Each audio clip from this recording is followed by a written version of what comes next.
Hey, it's me Shane, Gemini Garage, and today we have another cool must-have tool for you. And as I say in all these videos, I'm not really breaking any new ground usually or introducing anything new, but what I am trying to do is motivate people to buy that tool that they're constantly walking by and then they wish they would have bought it, you know, at 1 in the morning or the next time they have a big project. And today's is going to be a crimping tool.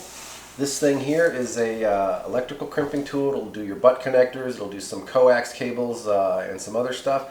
Really cool and a great deal. Comes with a whole bunch of different jaws, as you'll see, and just overall a really great kit for the money. So I'm going to unpack this thing a little bit more and we'll get to it. Stick with me. Alright, so as you can see, this is the case that it comes with. It comes with a screwdriver here to take these screws out here to replace the jaws there. And you can see all these different jaws here, different colors. I painted those. They all come in the same color, and then they came in these really dirty, crappy little plastic oily bags to keep them from rusting. And you can see why, with all these the same colors, why I'd want to paint them, just to kind of make it a lot easier when you're kind of in a hurry or when you're switching the jaws, because it's real easy to get some of these mixed up. Not that you wouldn't figure it out eventually, but just having to sit there and fiddle around with them. So just decided to paint them, and I got some new clear baggies to put them in, and then of course they store in these pouches in here. So pretty cool deal. So I'm just going to do a couple of quick tests here. The reason I got this was basically to use it for either like butt connectors and then some coax crimping for like on Mini 8 and RG400. So I've got some coax here that's already stripped, and I've got an end that I'm going to put on here, and I'm going to crimp it using this and see how well the crimp comes out. I'm just going to put this on there like that. And we're going to bring our collar up here.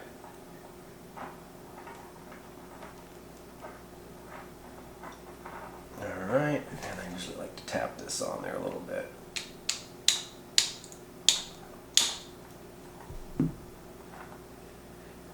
Okay, that looks like that's on there pretty good. So, let's see which size we're going to use here. We're going to be using that third one there. So this one here.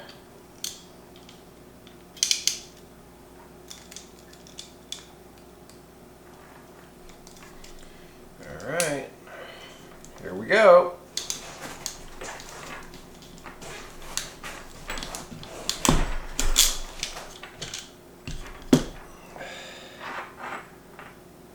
Yeah, that crimped it on there really good. I probably could have used one that was a little bit larger than that. That one might have been a little bit too small. But I don't know, man, it crimped it on there really good. So I'm going to, I got another end to do here, so I'm going to try the other end and try the fourth one instead of the third one and see if that makes any difference. But yeah, crimped her on there real good. So I'm going to solder this up real quick and get my shrink tubing on here. And then I got another end to do on this piece here, so I'll be right back. Alright, I got this other end stripped off here and ready to put this on there and crimp it on there. So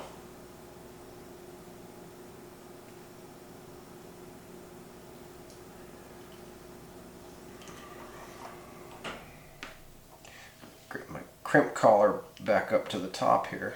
Alright.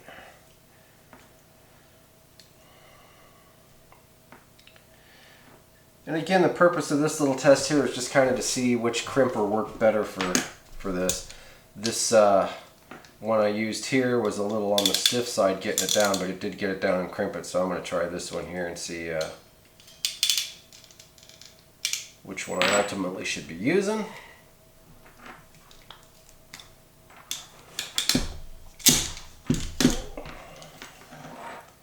That one does a really perfect job there. That one does it really nice. That one gives it a nice kind of a hexagon on each side. The other one just kind of crimped it down and pinched it a little bit on each side. This one gave it a nice kind of a hexagonal layer. So, I mean, it worked fine on either one, so no big deal. So, So that's how that worked on that right there. I'm gonna switch these jaws out real quick and do a quick crimp with the butt connector things, and we're gonna wrap it up. So, all right. So I got me a piece of 10 gauge wire here, and so we're just gonna pop these jaws out here real quick.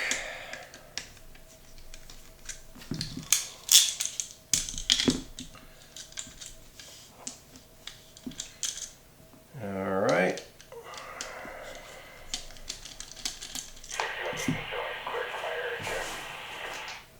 Okay. And there's these here, and so for the butt connectors, yeah, we're going to want to use that one there.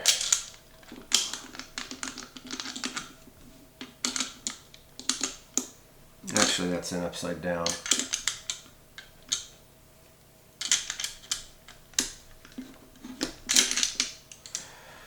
All right, that one there, that one there.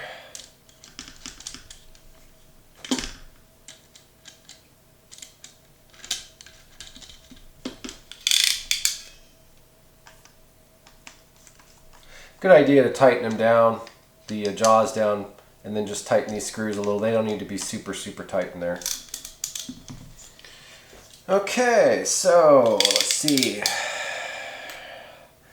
For this 10 gauge here, yeah, we'll try the one marked yellow, even though I think it probably needs the smaller one there. Yeah, smaller in here.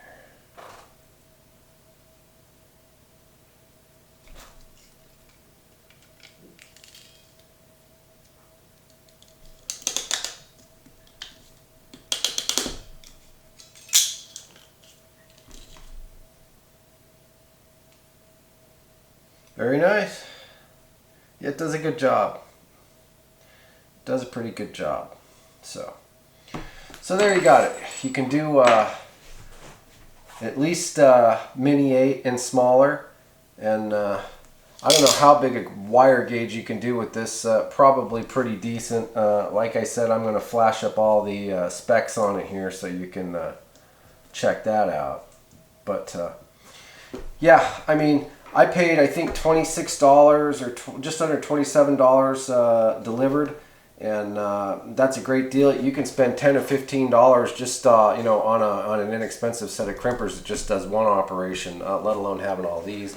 And I think it's as I've said before, I think it's a really great thing to have with you if you you know, say you had to go over to your buddy's house and you didn't want to bring 10 pairs of these, you didn't know what you needed to bring with you, so you just take this.